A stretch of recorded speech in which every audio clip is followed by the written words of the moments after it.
नमस्कार दोस्तों, दरभंगा रॉक्स में आपका स्वागत है। दरभंगा एम्स बनाएंगे पर वक्त नहीं बताएंगे। जी हाँ दोस्तों, अभी भी स्थिति यही है और दरभंगा एम्स को लेकर के जो धक्का मार काम हो रहा है, आज उसी की बात करेंगे कि दरभंगा एम्स के निदेशक की नियुक्ति हो गई है। 20 जुलाई को डायरेक्टर साहब आ रहे हैं और लेकिन इनके ऑफिस का चयन अब जा कर के हुआ है और सुपर स्पेशलिटी अस्पताल में ये निर्देश दिया गया है डीएमसीएच के अधीक्षक को कि उसमें सुपर स्पेशलिटी अस्पताल में डायरेक्टर के लिए केबिन दिया जाए, उनके लिए दफ्तर बनाया जाए।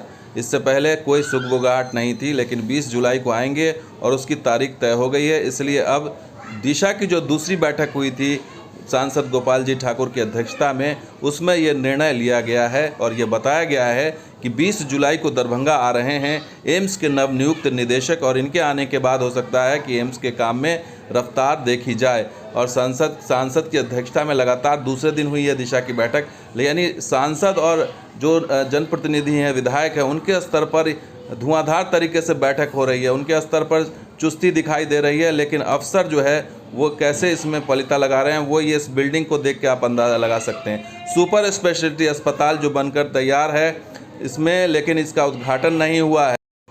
तो सांसद बैठक कर रहे हैं, विधायक बैठक कर रहे हैं, तमाम निर्देश दिए जा रहे हैं, लेकिन अधिकारियों पर जू तक रेंग नहीं रही है। और अब जाकर बैठक में ये कहा गया है इस बार कि सुपर स्पेशलिटी अस्पताल के सीटी स्कैन को चालू करवाने के लिए कमेटी बना दी गई है। कमेटी अब बना दी गई है और कुछ शुल्क निर्धारित किया जा सके और उस कमेटी के बनाने के बाद अब ये भी देखना होगा कि कमेटी क्या करती है।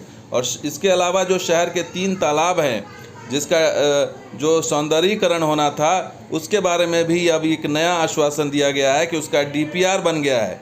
यानी ये डीपीआर अब जाके बना है और ये बना भी है कि नहीं है पता नहीं। ये हराई, दिग्गी, पोखर, गंगा सागर जो 3 मुख्य झील हैं दरभंगा शहर के बीचों बीच, उसको सौंदर्यीकरण करने की बात है। उसका जो रिवर फ्रंट बनाने की बात है कि नगर आयुक्त ने कहा है कि डीपीआर बन गया है। तो ये सब जवाब पहले से तैयार रखा जाता है अधिकारियों के तरफ से। और ये सिर्फ यही नहीं बल्कि 79 ऐसे तालाब हैं जिनका जीर्णोद्धार करने की बात की जा रही है। अमृत सरोवर योजना के तहत जिले के 79 तालाबों का जीर्णोद्धार करने का वादा किया गया है।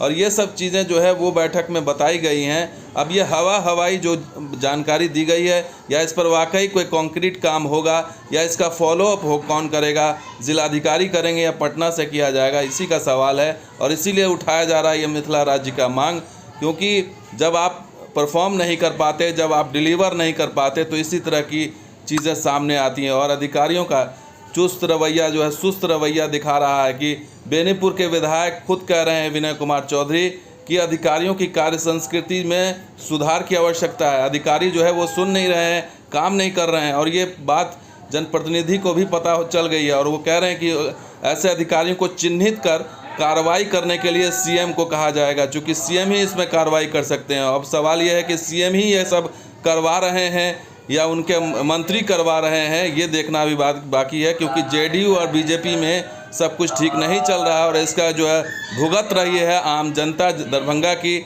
मिथिला की, न सिर्फ यहाँ की बल्कि तमाम जिलों की, तमाम उत्तर बिहार की जो विकास योजनाएं हैं वो बहुत डिले हैं, लेट है। ऐसे में ये जो बैठक हो रही है, क्या ये सिर्फ खाना पूर्ति है? और जो एम्स के नवनियुक्त निदेशक आ रहे हैं, क्या उससे वाकई एम्स में जो है काम में तेज़ी आएगी, ये देखना अभी बाकी है। क्योंकि अड़चनें बहुत सारी हैं, क्योंकि इसमें एम्स के पीछे डीएमसीएच है कि डीएमसीएच नहीं चाहता कि एम्स का निर्माण हो ताकि उसका वजूद, अस्तित्व खतरे में पड़ जाए। बहुत सारी दिक्कतें हैं और उस दिक्कतों में देखना होगा कि आगे क्या होता है। ये धक्का मार विकास कब तक जारी रहेगा, सवाल यही है। तो दोस्तों ये वीडियो कैसा लगा जरूर लाइक कीजिए, शेयर कीजिए, सब्सक्राइब कीजिए। कुछ और वीडियो के साथ आ जाऊँगा, आप देखते दरभंगा रॉक्स। शुक्रिया, धन्यवाद। जय हिंद, जय बिहार, जय मिथिला।